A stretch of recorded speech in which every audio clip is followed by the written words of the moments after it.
Hello, ladies and gentlemen, everybody in Radio Land. This is Brian Chopra bringing you another episode, I believe our fourth episode of The Business of Music, which is www.tbmradioshow.com. And we thank everyone for listening. Brian Chopra here, musician, drummer, founder of Big Shot Records and Washington's Entertainment Connection. And you've heard enough about me from previous shows that I don't really need to go into all that again. But Mickey, introduce yourself, and we have a very exciting guest on the show that I'd like everyone to know about as well. Yes, my name is Mickey Hill of Phototracks Photography and also of Support Live Music DC. I grew up in the District of Columbia and played keyboards in my first band at the age of 12 years old. We performed at various venues in the city to include Summer in the Parks. I was also in a singing group that performed around town to include on a boat that was popular back then named the Wilson Line. When I attended high school, I had other interests and did not continue with music. In the early 2000s, I started Phototracks by Mickey Hill, which is an event photography business, weddings, birthday parties, etc. And in 2013, I started Support Live Music DC to highlight some of the local musicians and talented entertainers in the area and to help them get exposure and hopefully more gigs. I met Brian Chopra when one of his bands performed in Silver Spring, Maryland, and we have had a musical connection ever since. And today we have with us Mr. Lou Durham, and we're going to tell you some things about Lou, including a song that he's written called A Beautiful Flower, and it is a beautiful song. I hope you will all enjoy it, as I have. So, ladies and gentlemen, introducing Lou Durham. Lou, say hello. How you doing out there? Lou Durham is a musician. He's been playing piano since how old? I started playing piano when I was 5. Mm-hmm. 5 years old. Mm-hmm. Wow. So the mystery voice and the mystery hands may be made clearer to those of you who follow the military bands, because for I think 23 years he was the head keyboard for the Us Army Band. And so whenever you've heard the Army Band play, you've heard Lou Durham. And but what you don't know is that behind the scenes, a lot of the patriotic music that they play, he wrote.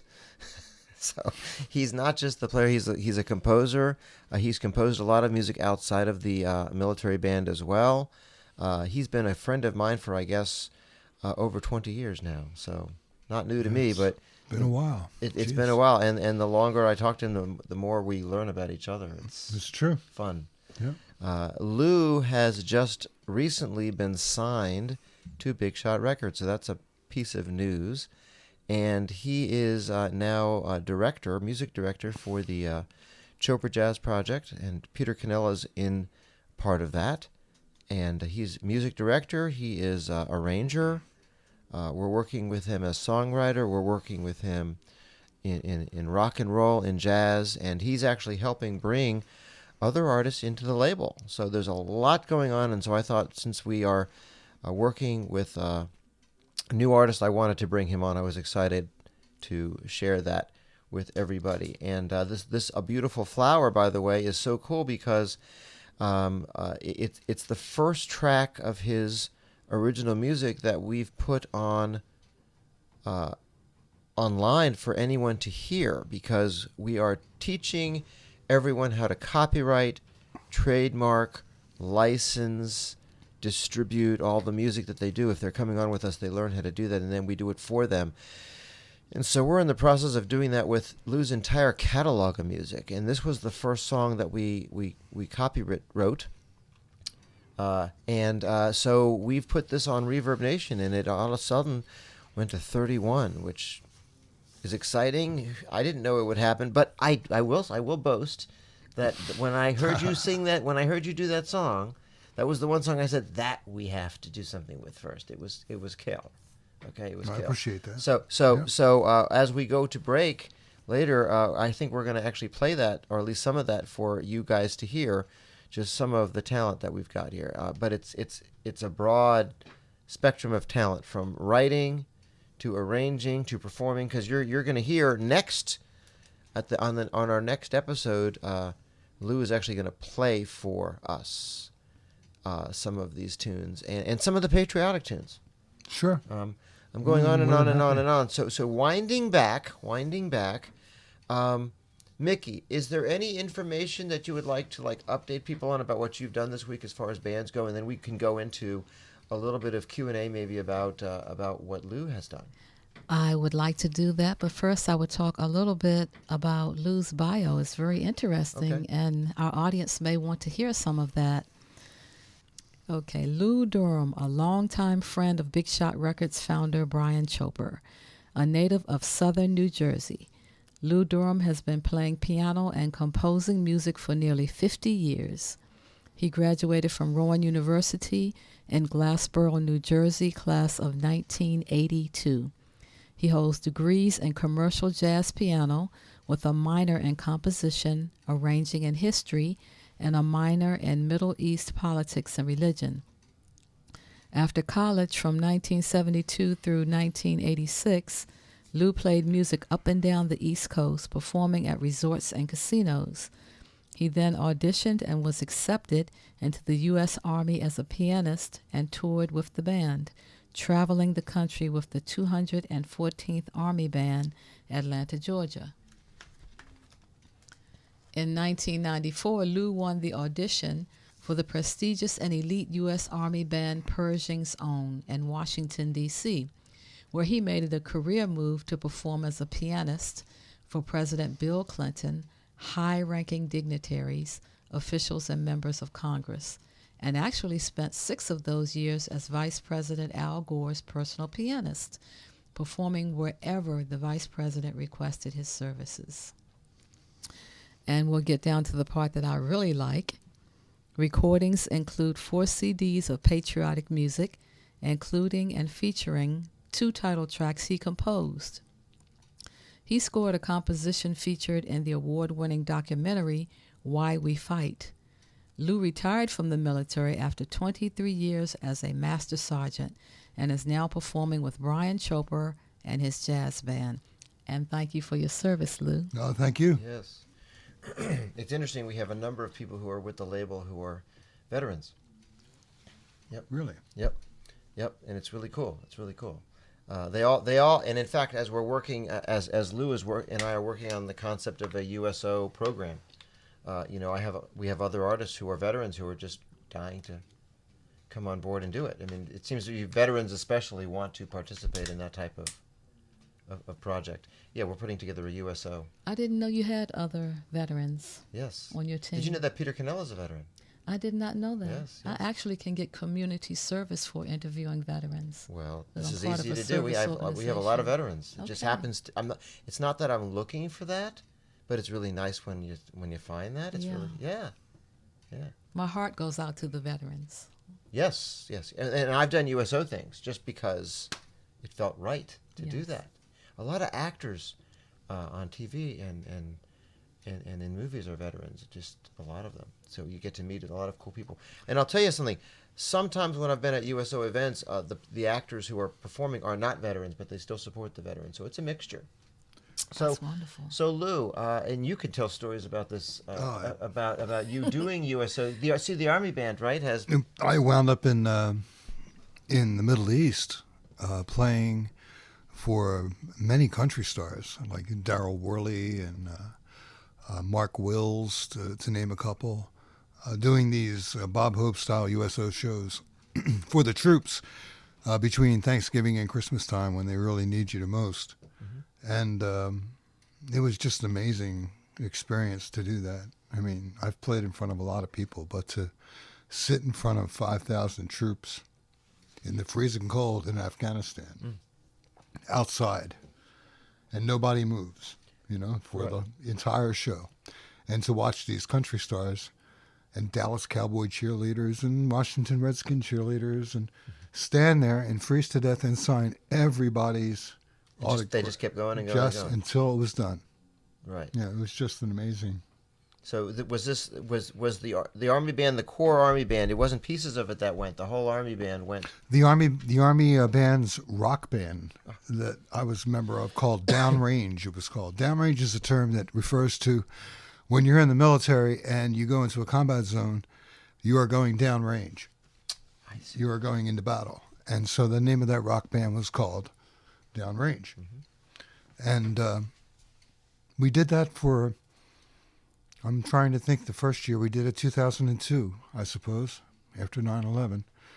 We did it from 2002 through about 2008, every year. Did you ever write any music for that, or did you? We performed some of the patriotic stuff that I composed on those trips. Cool. Yeah. Yeah. Neat.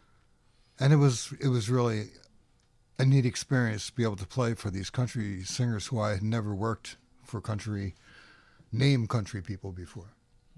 You know, a whole different dynamic comes from people who work out of Nashville and are from that. And is that a good thing?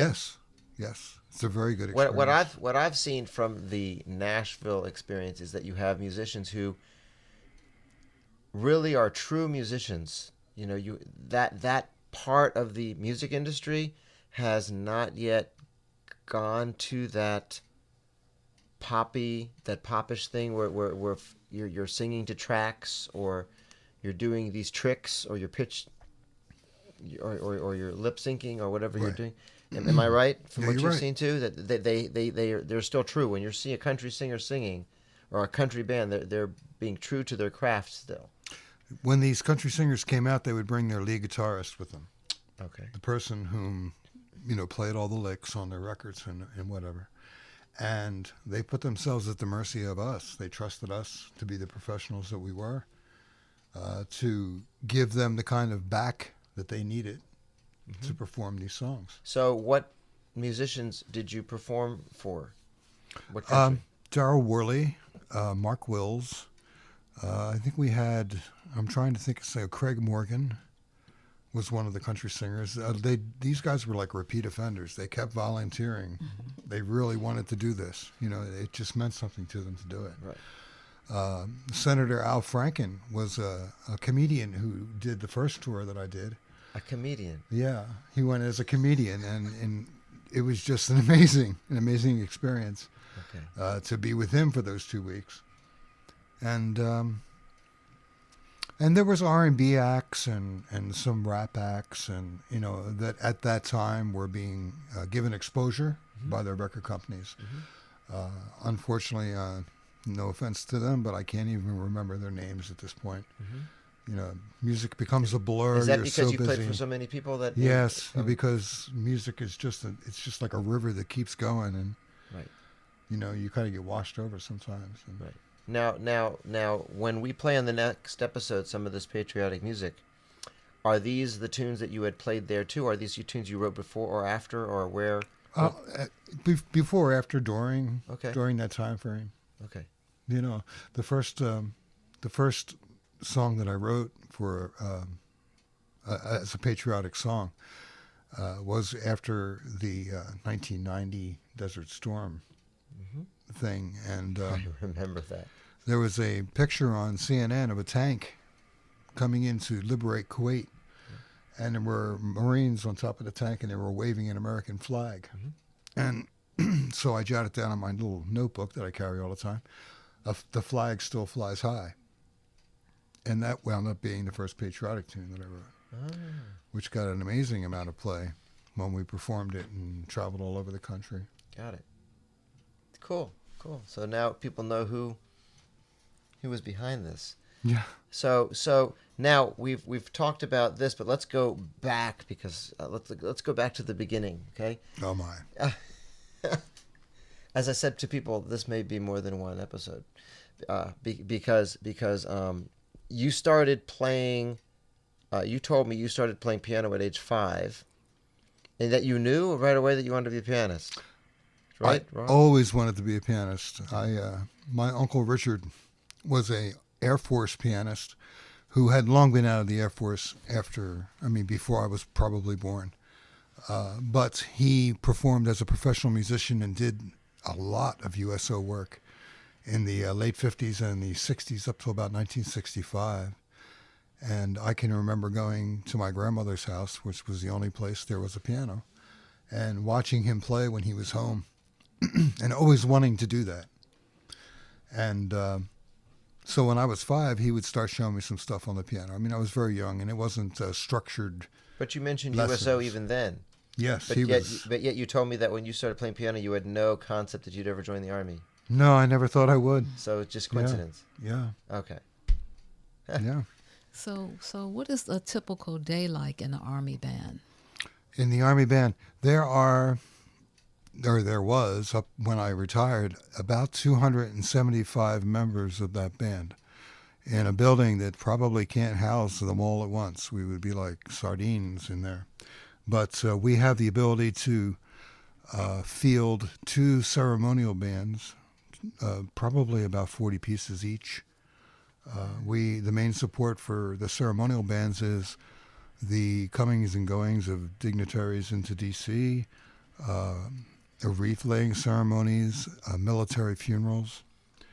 They support the Arlington Cemetery. Can you explain what you meant by, you said how many, 200 whatever?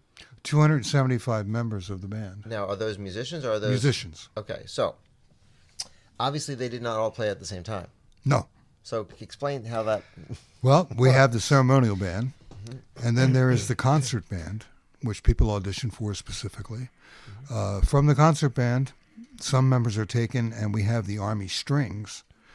And so they do their own thing, the strings do, but they also combine with the concert band and make an orchestra, which can be a classical music orchestra or, in some cases, at certain times during the year, do jazz orchestra type of stuff.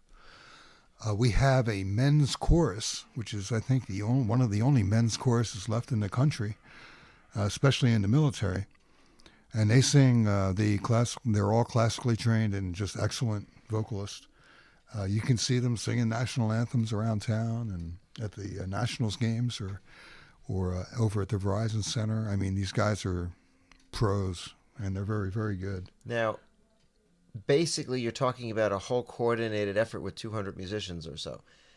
What group? You were with the Army band, but you were with a specific Army group. I was right? hired into a group that at the time was called the Us Army Chorale, and it was a group of men and women singers that sang and did shows for a lot of like military balls and galas and events, a lot of education conferences, different like Texas Bandmasters Convention that happens, Western Bandmasters Conventions that happen, out there putting ourselves in front of young people to show them. How many musicians were in your group?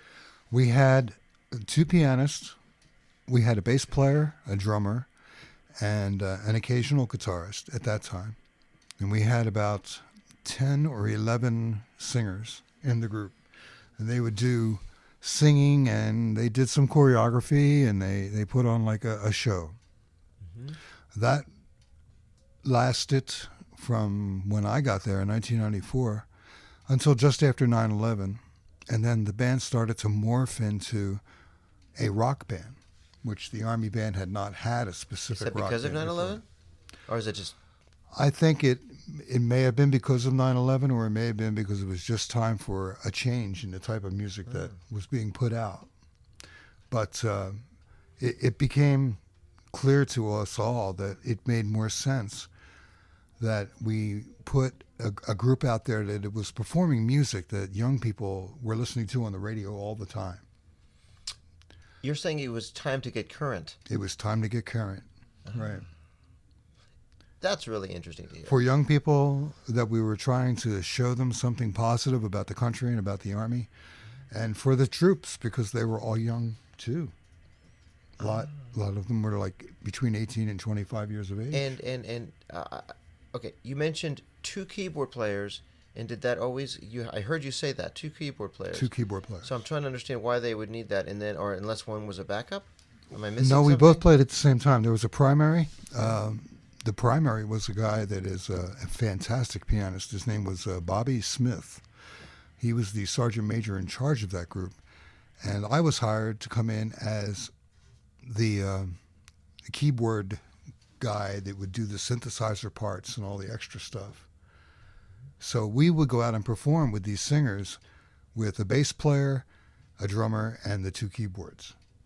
And if we were doing special music, we used to do a Halloween show where we would do a lot of rock songs that were related to Halloween. And we would task one of the guitar players from the band. Now this was your first or second.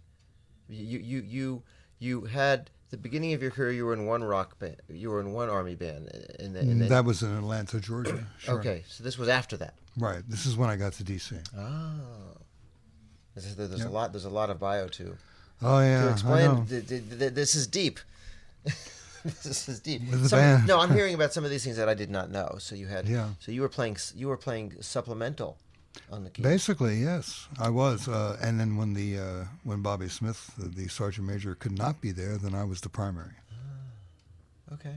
But we were also used whenever we were needed in the concert band, or to play combos or piano single work, which is how I got involved with playing for the president and the vice president and all of that stuff.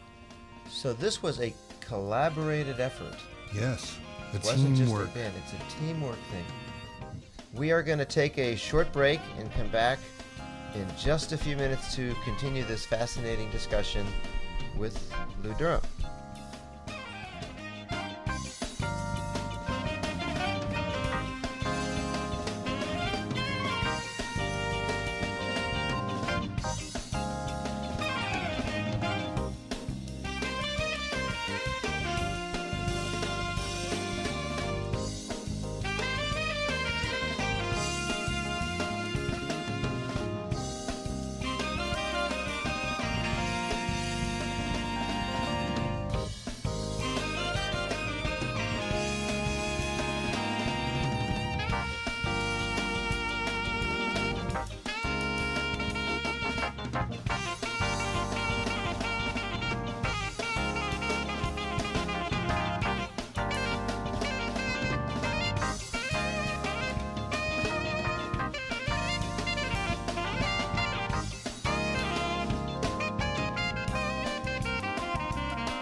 Hello, everybody. Welcome back to the Business of Music radio show, tbmradioshow.com. And I thought it would be really cool to begin this segment with a little clip of A Beautiful Flower, the song that we talked about earlier, written by Lou.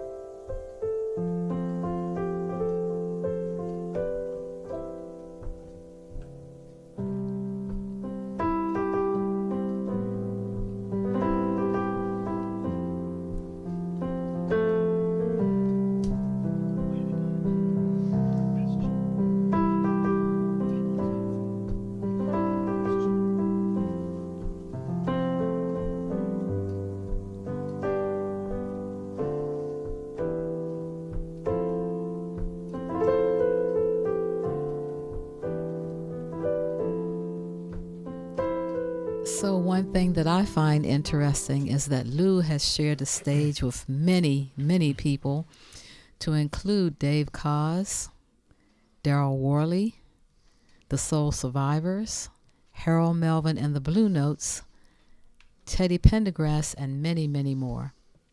So you're quite a celebrity. It's an honor to sit here beside you. I've been blessed to play for some interesting people, that's for sure. Over my career, back in Philadelphia before the Army. Of course, that's how I met Harold Melvin and the Blue Notes. And when Teddy Pendergrass was their lead singer, just before his big breakout in the late 70s. So that was kind of fun. I worked with them in Atlantic City once. I actually did some R&B shows that I was called into. There was a song, like a one-hit kind of song, way back when, called "Hey There, Lonely Girl." I remember that. And the singer's name was Eddie Holman, and he was from Northeast Philadelphia, I believe.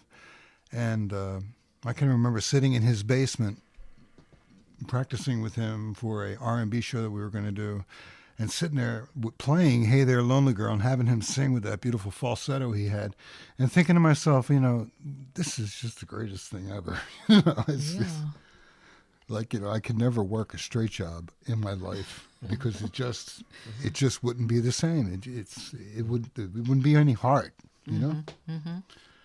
And that's what I learned from all these guys when I worked with them years ago, was that they all had heart. They might have had problems in their lives. They might have done something that's not too cool, but as artists go, sometimes that's the way artists are. I mean, it's just the way it is. Wow. We just lost Billy Paul recently, and I had the opportunity to play for him a few times. Wow. Singing me and Mrs. Jones and Open the Door and Let Me In and all that stuff that he used to do. And I knew him. He lived in South Jersey. He performed in that area, and he performed obviously all over the country. And he recorded through Gamble and Huff in Philadelphia during the 70s, during the Sound of Philadelphia years. And all that pre-Army stuff it seems so long ago, but when I think about it now, it's just fresh.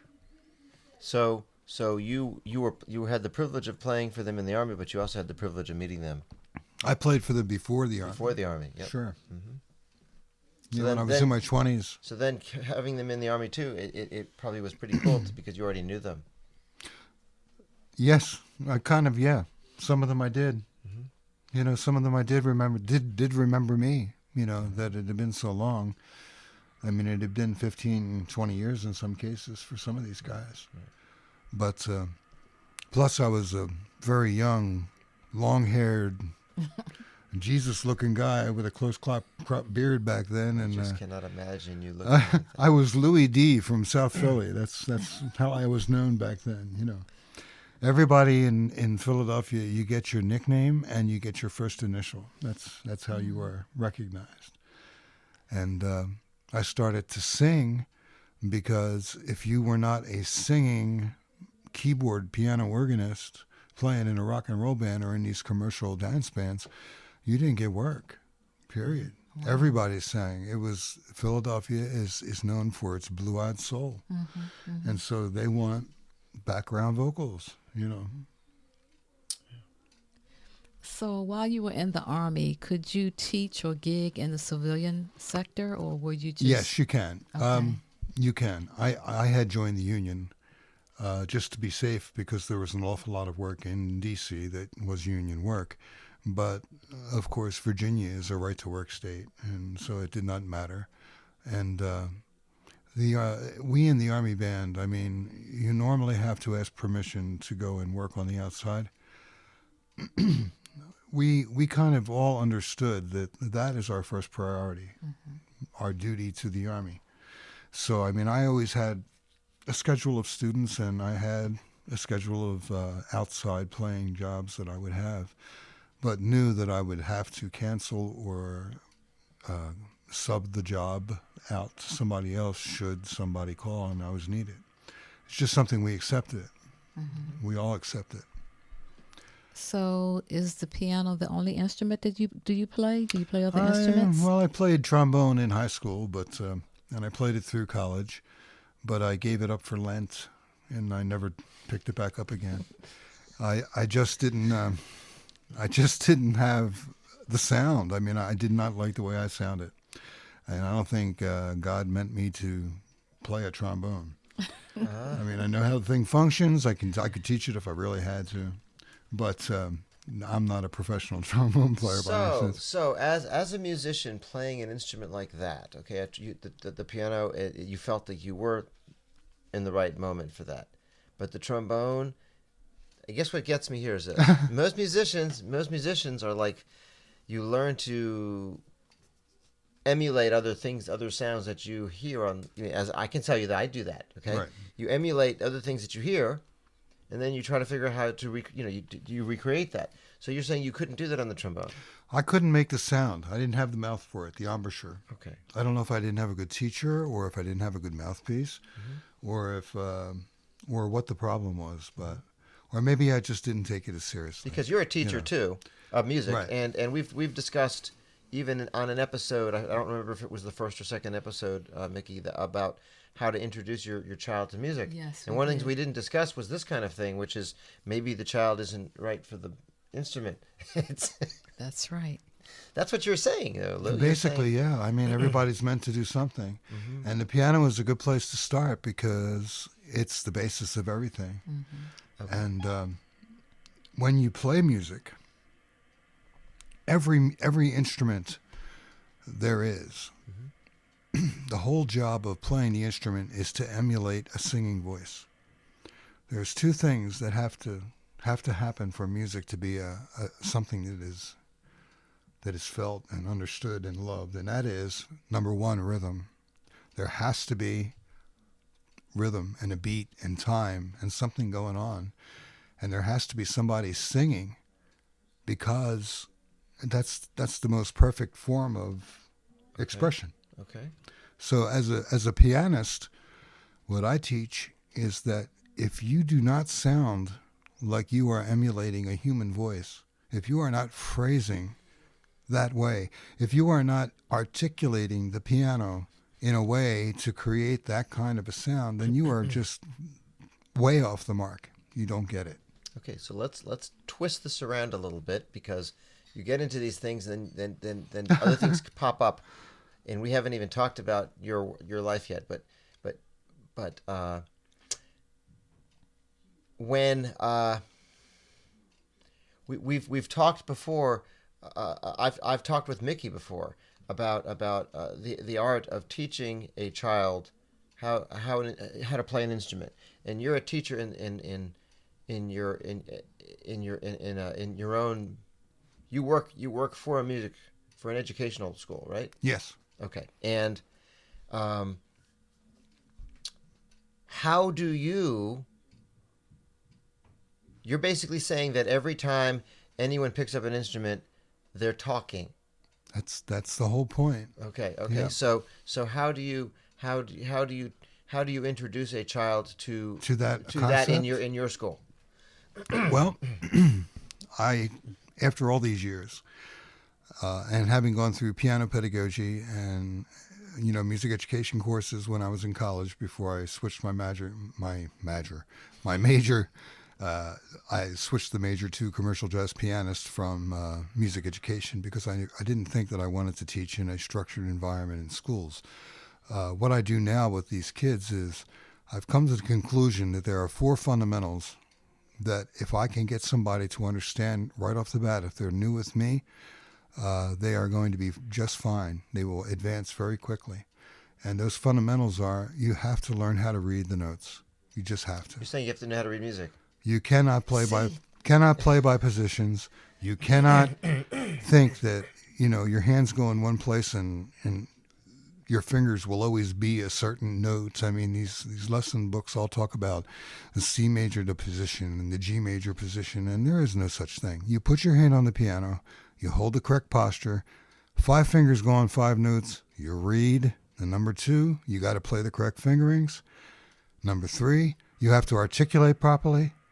You have to follow the articulations that are written in the music, and when there are not articulations written in the music, then you have to learn how to interpret the music to make it sound like something. And the 4th thing is, you have got to train your ear. So you have to turn that metronome on, and you have to count, and you have to not listen to it, not stare at it. You have to become one with it.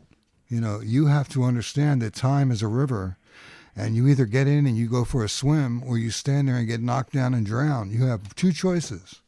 And that's the way music goes. I mean, it's a flow. And if I can get young people to understand that, then it's amazing what they achieve as quickly as they do. I mean, I get a lot of students to come to me from other instructors who maybe do not structure their thoughts in that particular way. You know, one thing I do not do is I do not walk into my studio with a briefcase full of handouts that I printed off from some site that is trying to sell educational, products.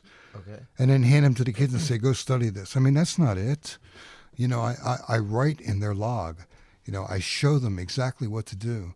I show them how to practice. I play the song with them. I say, sound like me, so that they start to learn what it's like to play with someone, right off the bat. It's the psychology of the sound Yep. of the instrument, not the technical ability to play the instrument.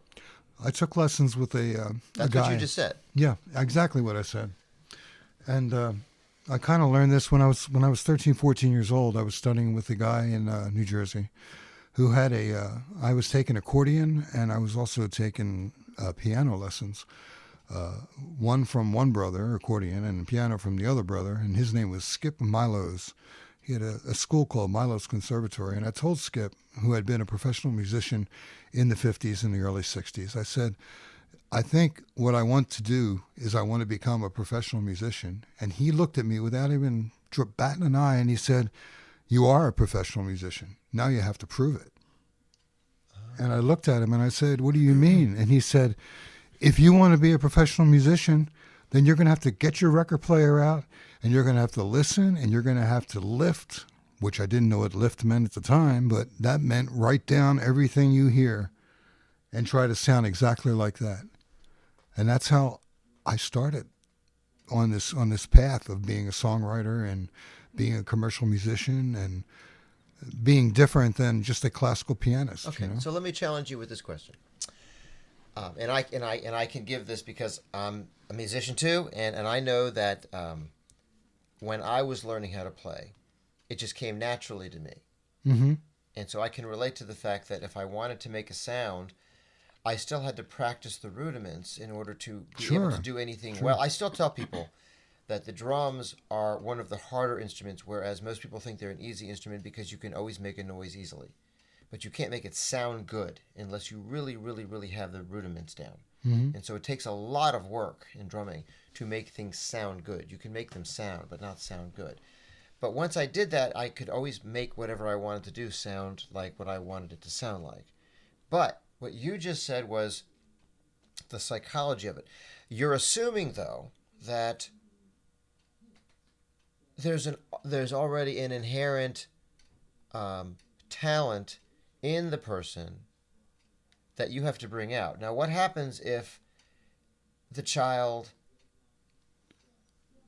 still has the ability to do that, but it has to be cultivated? And so initially it could feel mechanical to you as a teacher. Sure. But after the student learns it to a degree, all of a sudden the talent comes out. Am I missing that? No, there's a tendency when you're teaching someone that they're going to be a little excited or even a little uptight and nervous about what they're doing in front of you. Not because you're the teacher, just because you're a person, and doing something so personal in front of somebody. And the student is afraid that they're going to do something in front of the teacher, and they want to show the teacher that they can do it, and they don't do it well. That's happened to me. What I do is I try to, in order to bring out that innate talent that they have, I don't want them to look at this instrument, this piano, as something that they have to ride like a motorcycle. I want them to become part of that piano. So what I say to them when they're looking at a rhythm that they cannot play or having trouble reading the notes, I say, if you can say it, you can play it. And then we work on saying whatever it is that's giving them a hard time. We work on saying that very calmly and very smoothly. I say you cannot play fast until you play slow, because you will not have any control.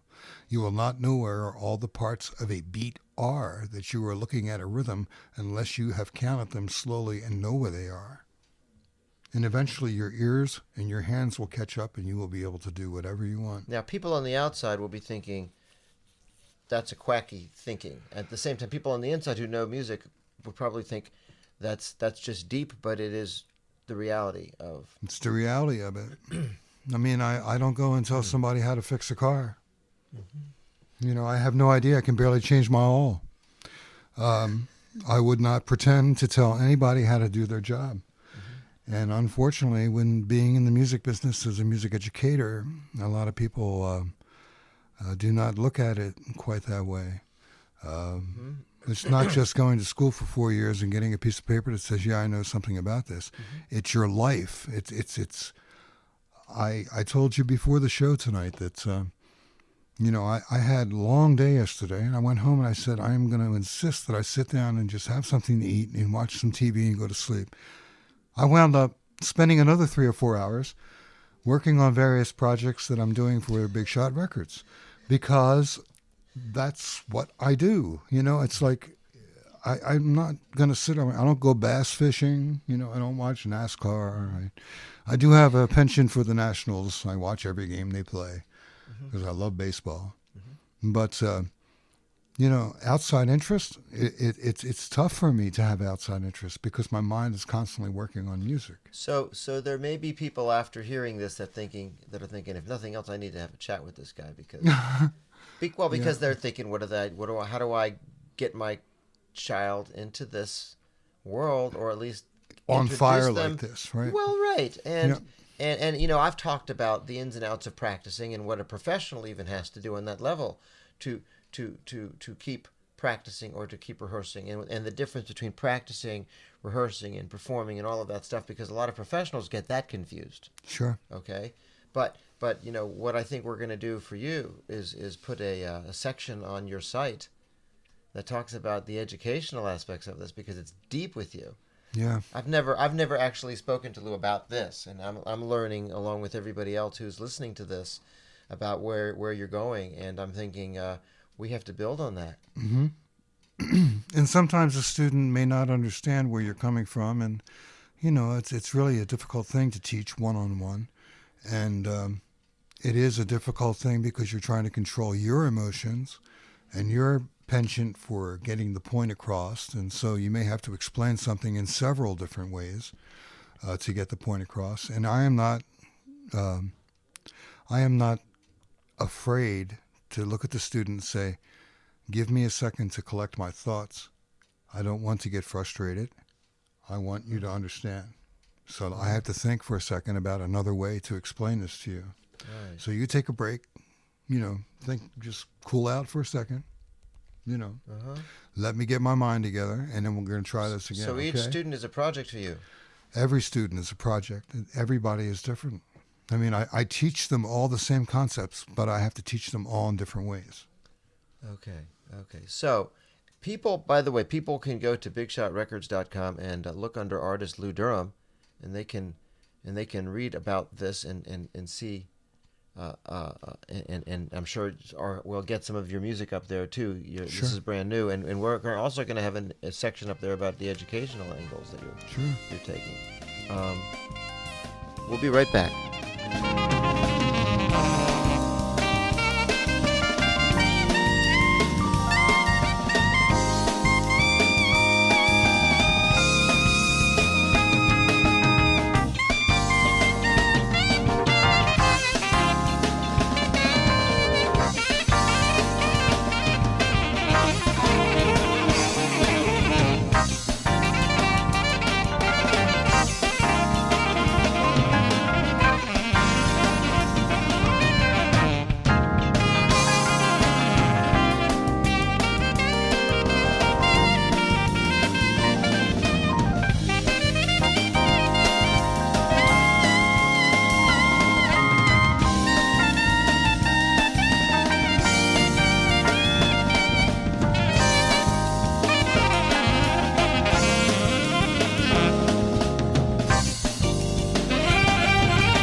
going to take a break from talking with Lou, and we're going to speak with him in just a few minutes. We're going to give him a chance to rest a little bit. We've been kind of grilling him since the beginning of the show. He has so much experience, and it's very exciting. He's a 2-hour interview, and we have just not. There's been so many things going on, but we have other things to talk about, including what stuff you've seen and bands you've seen and things you want to introduce people to, right? Yes, some shows around town. We'll start with the ones that have already passed. Saxophonist Ronnie Laws performed at Bethesda Blues and Jazz on December 27th, 2016. Ronnie Laws performs with local musicians when he is in town, which I love to see. The band that performed with him at this show is called New World Order, or NWO. To mention a little about Ronnie, he joined the group Earth, Wind and Fire playing saxophone and flute on their album Last Days in Time. He left the band soon afterwards before they achieved their commercial success. In 1975, he began his solo career with the album Pressure Sensitive, which yielded his most famous instrumental song, Always There. The song became an instant jazz funk classic, covered by numerous artists. At this particular show, Ida Campbell of radio station WPFW performed a song with Ronnie Laws, which was great to see. And I had the pleasure of being Ronnie's photographer for that event. Special thanks go to Ronnie Laws, Lenny Harris, Rick Brown, owner of Bethesda Blues and Jazz, Ida M. Campbell, Wandell Brown, Tony Cothran, Mark Russell, Gilbert Pryor, Sean Allen, the management and staff of Bethesda Blues and Jazz, the entire NWO band, Ronnie Laws, fans and friends, and everyone that helped to make this event a success. And we're going to listen to a little bit of Ronnie's music. This one is called Mr. Magic. I understand you really, really, really liked this concert. You were telling me Yes, about I had a ball. I love Ronnie Laws, and this is the third time that he came to town that I had the opportunity to photograph him. Was it one of his better shows, or what you were telling me you thought that it was? I think this one was one of his better shows, I would think. I mean, and NWO, they really sounded great.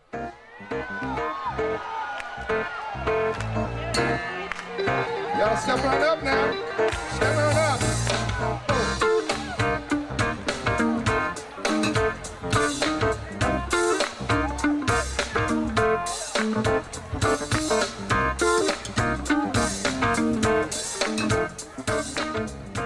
Now, you told me that that Ron played more than one saxophone during this, and more than one saxophone at the same time? Yes, he did. Okay. And he usually does that at all of the shows, and it's amazing to see. Okay. 2 instruments in the mouth. Yes. I do have pictures of it. I'm not allowed to release any video of it, but I do have some pictures of it. Put the pictures on the page. Yeah.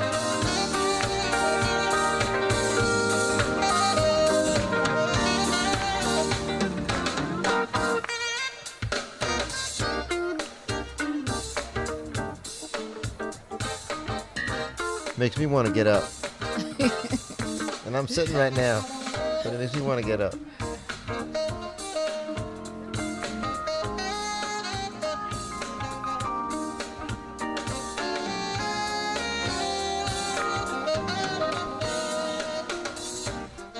Also, there was a show with 76 Degrees West performed at Bethesda Blues and Jazz on January the 7th, 2017. Their special guest was Sugar Bear of the Experience Unlimited Band, or we always called it EU. The MC of the event was Tony Richards of WHUR 96.3 Radio. 76 Degrees West always gives an awesome show. If you love live music and great entertainment, check out this band. You can find out more about 76 Degrees West on Facebook and on the 76 Degrees West website. The members of 76 Degrees West are Leon Rawlings, band director and trombone, Chrislyn Perry, Ronald Rollo, and Frank Scooby on vocals, Michael Burney on percussion, Kim Clark, trumpet, Derek Redfoots Freeman, drums, Eugene Chapman, saxophone, Jamal Orr keys, Stanley Cooper lead guitar, Kevin Walker bass guitar, and the manager is Michael Rawlings. So how many of these players are local players? They are all local players. Okay. But a lot of our local players also go national and international. Okay.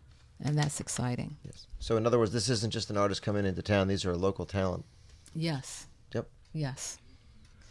Actually, Leon is the son of Michael, who played in the band with my brothers when they were younger. So I've known the father for quite a few years. With your brothers? With my brothers, yes.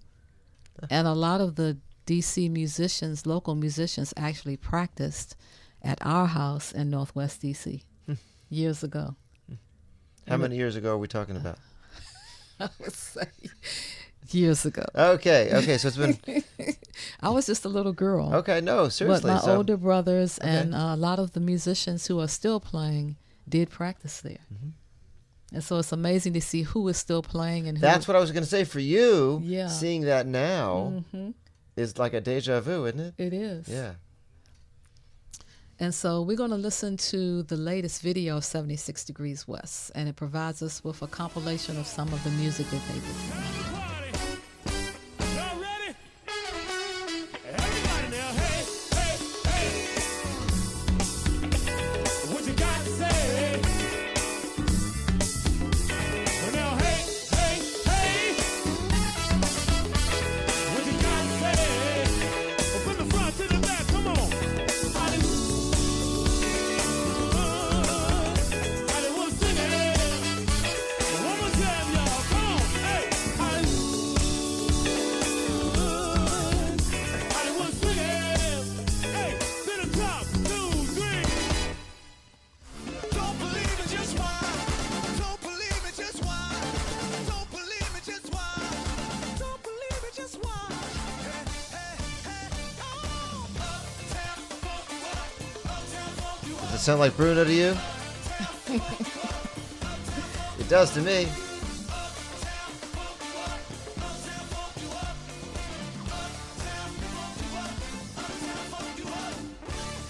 You like that? Chuck Brown. Lou here is sitting back and dancing in his chair. I've recorded with Chuck Brown. Really? Yes, as I said, this is a 2-hour interview. Oh, my goodness. This is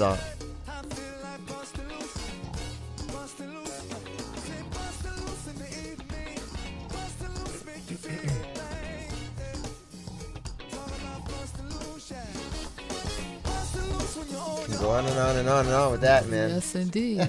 And the next band I'd like to talk about is the Earth, Wind, and Fire Tribute Band.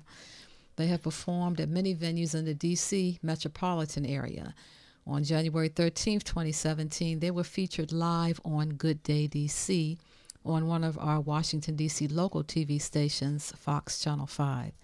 Also, they were interviewed yesterday and performed live at WPFW Radio, one of our local radio stations.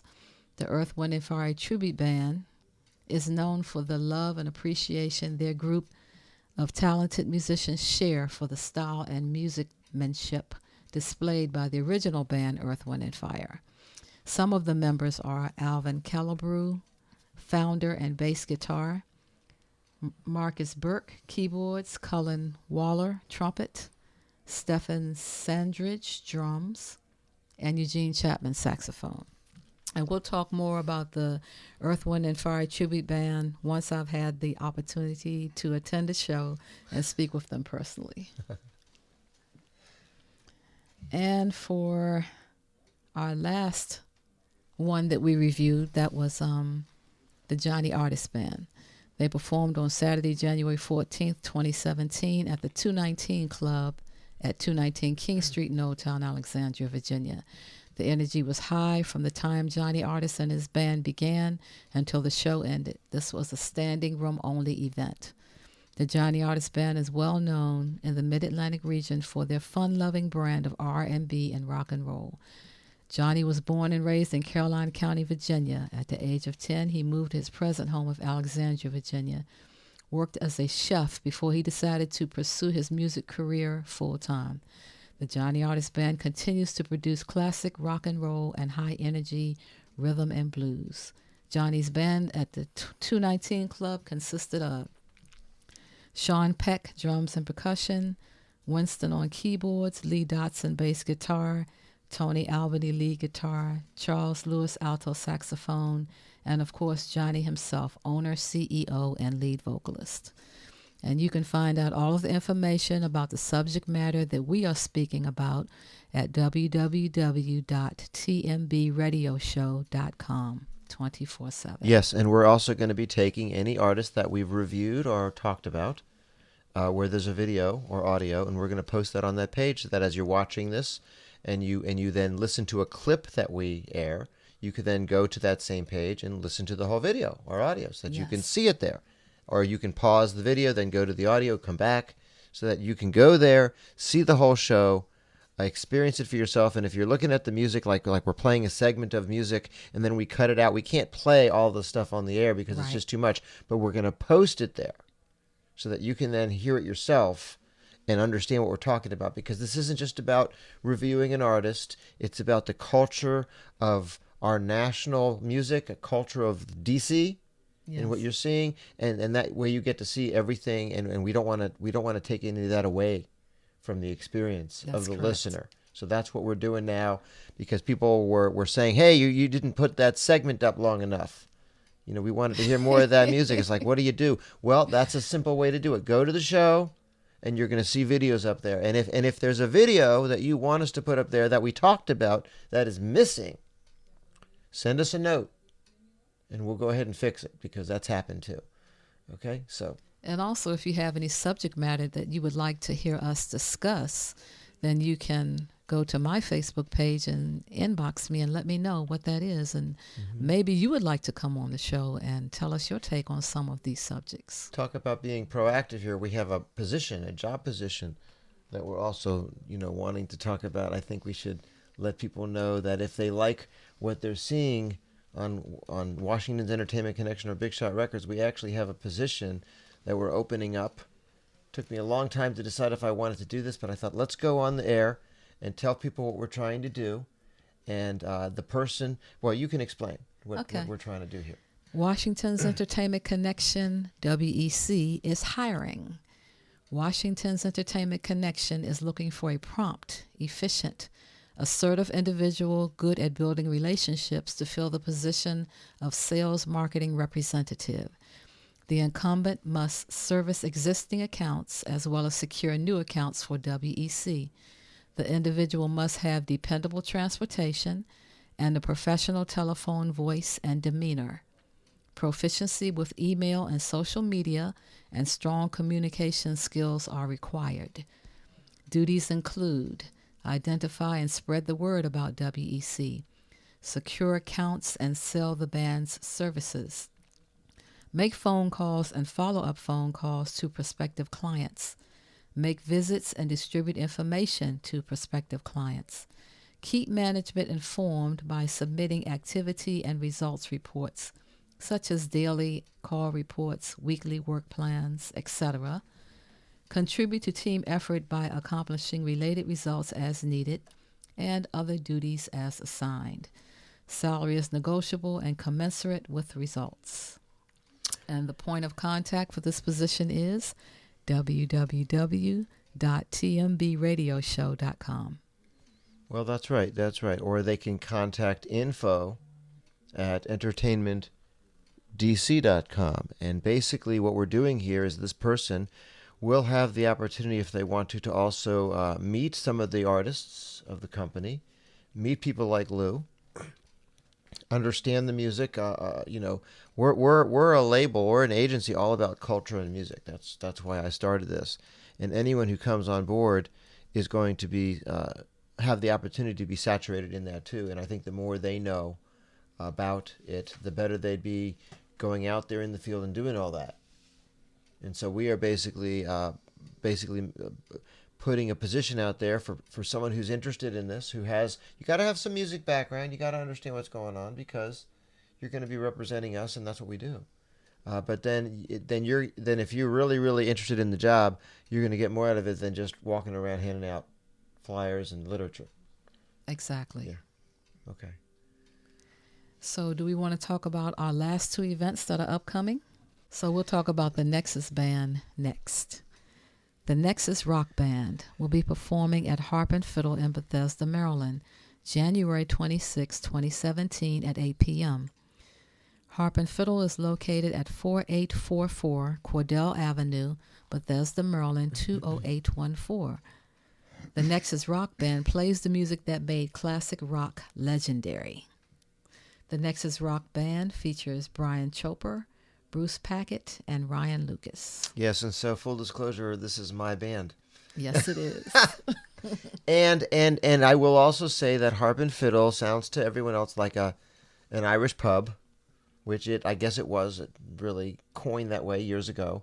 But today it's really just a rock and roll club with all these bands coming in and rock and roll. When we're in there playing, I don't really see the Irish pub thing going on at all. It's on the outside. It's, Flanagan's Irish Harp and Fiddle, but you go inside and it's a typical rock club. I've had some people who say, I don't want to go out because to that place because I don't want to go to an Irish pub. Mm-hmm. But this is not an Irish pub. It just isn't.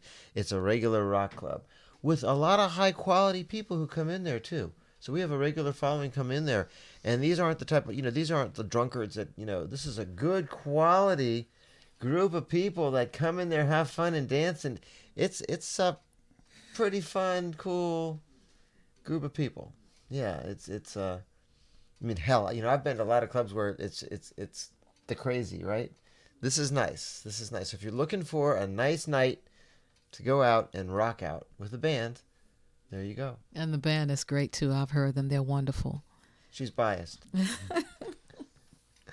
So we're going to listen to music by the Nexus Rock Band, and we're going to listen to the song entitled Times Like These.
Our next artist is Connice Washington.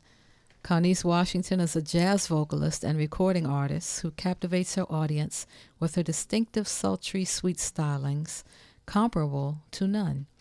Her influences are Sarah Vaughan, Ella Fitzgerald, Nancy Wilson, and others. And you said she's playing locally? Yes, Connice has a new monthly gig at the Fort Myers Officers Club in Virginia with pianist Daywood Sid and bassist Jerron White. They are performing jazz and some dance music. I'm looking forward to it. If you get a chance, check out Connice. We are out of time. We definitely will follow up. The next episode is going to be a continuation of our discussion and interview with Lou Durham, where we're going to talk about a little bit more about his history and bio. We didn't get into that. I thought we would, but there's so much going on here that we kind of went into tidbits of it. But we're going to get more into his bio, his history, where he learned, his adventures on the East Coast, which I know I'm talking in riddles.